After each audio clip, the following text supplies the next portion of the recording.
கள்ளக்குறிச்சியில் கிராம பகுதி சமுதாய செவிலியர் கூட்டமைப்பினர் ஆர்ப்பாட்டம்.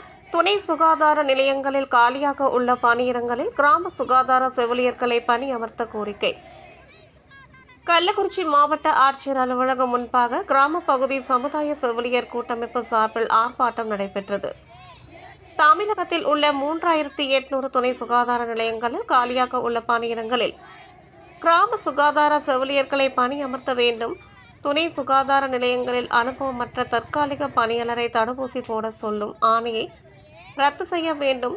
தடுப்பு மருந்து வழங்கும் பணியை தனியார் மயமாக்குவதை கைவிட வேண்டும் என்பன உள்ளிட்ட 10 அம்ச கோரிக்கைகளை வலியுறுத்தி ஆர்ப்பாட்டம் நடைபெற்றது.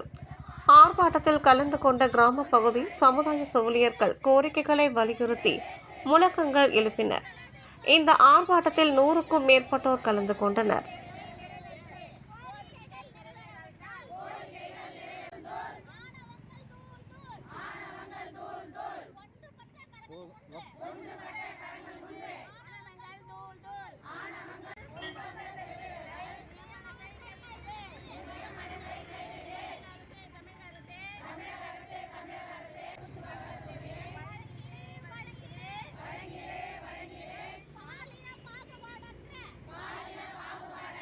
செய்திகளை உடனுக்குடன் தெரிந்து கொள்ள தீரன் நியூஸ் சேனலை சப்ஸ்கிரைப் செய்யுங்கள் மற்றும் பெல் பட்டனை அழுத்தி விடுங்கள்.